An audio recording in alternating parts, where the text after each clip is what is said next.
Conqueror's Blade is celebrating its second birthday, which means that as well as looking forward to all the great things to come in the near future, we can afford to take some time to reflect on year 2.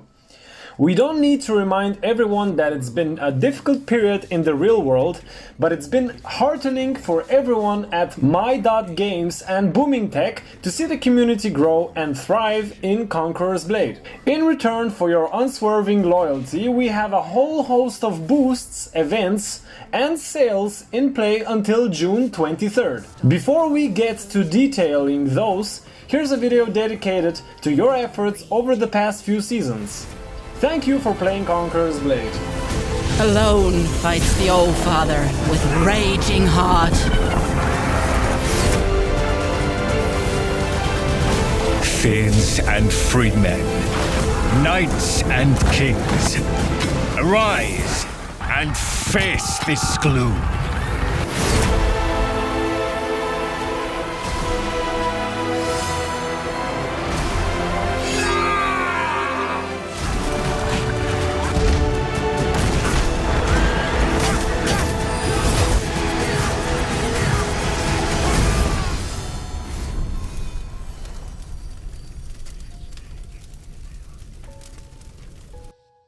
So my games managed to effectively squeeze 4 full seasons into our second year. In that time, the game has received over a dozen new and updated units, a whole new region, and full language support for our Turkish and Polish communities. That doesn't quite reflect all that you have achieved, however, so let's do that now with a sparkly new infographic. So I'm sure most of you bros already got notified that the year 2 anniversary is successfully in effect, and I just wanted to make a video to go more into detail and explain maybe to some of the bros that missed out on the things that they can benefit from this event. So as far as we can see from the infographics, they really did manage to create 4 seasons within the year. Along with that, they also managed to integrate full language support for both Turkish players and Polish. Now let's go into the hard statistics that they provided for us. Within the second year, we managed to recruit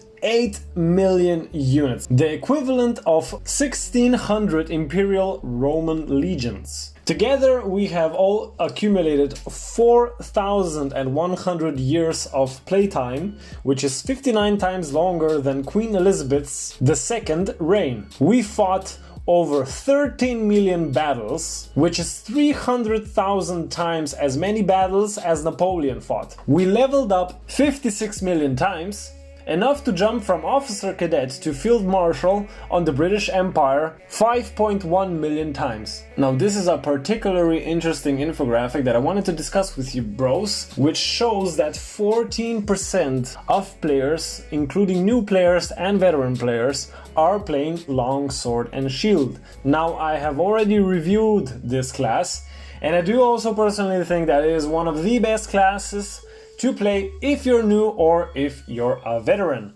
I'm not gonna go much into detail about this class and also why it's on the top place within this infographic. But all in all, personally, I think the class is the most diverse class you can play within the game, which we all know can be really crucial within sieges and field battles. I was, however, a bit surprised to see the Maul being second at last. Probably the reason for this is because most players simply did not bother to do the seasonal requirements to unlock the class. I think we can all learn a lot from this infographic on which classes we probably should play and which classes are probably the best currently within the game. However, if you are a new player yourself, don't let this deter you from trying out all the lower classes that are shown here, since the effectiveness of a class isn't heavily dependent on its statistics, but is more heavily dependent on the user. In the course of the second year, we managed to make 143 billion silver. And to my surprise, we made almost 58,000 houses. 185 million warlords were defeated and 445 billion units were slain. So if we do some calculations and if my math is correct, supposedly for every 2,405 units there was one hero killed. Let me know what you think about that in the comments. Now for the juicy part of year 2 celebrations. We are getting bonuses accompanied with more bonuses. Starting from June the 3rd and lasting until June the 23rd, we're going to have a 40% boost to hero experience, unit experience, and bronze from matchmaking battles. In addition to this, you will also earn Imperial medals from matchmaking battles for the full duration of the birthday event. These can be exchanged for the following items before the end of June 23rd. You can see which items you can get here, and personally I would highly advise, if you're not planning to, farm them like a crazy man, I would just advise getting these first and then spending the rest on the top 3 you can see here. This is a wonderful opportunity to get items which you normally couldn't get for free. Along with that, we will also be receiving a celebration sign-in, which you can see here. We will also receive Twitch drops if you actually watch Twitch, accompanied with challenges.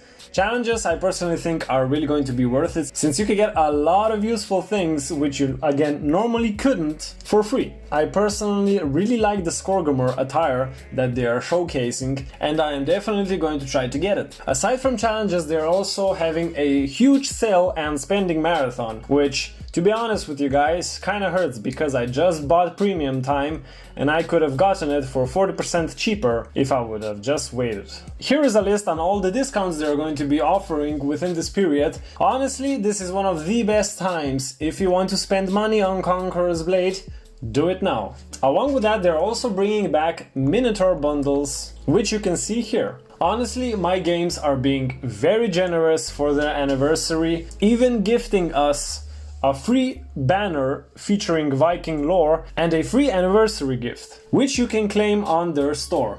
I hope you got all the information you needed from this fast recap. I understand that most of you bros have busy lives and can't be bothered to read every single update that the game throws at you. So if you want to see more content like this, please leave me a like and subscribe to keep up to date. As always, have a wonderful day.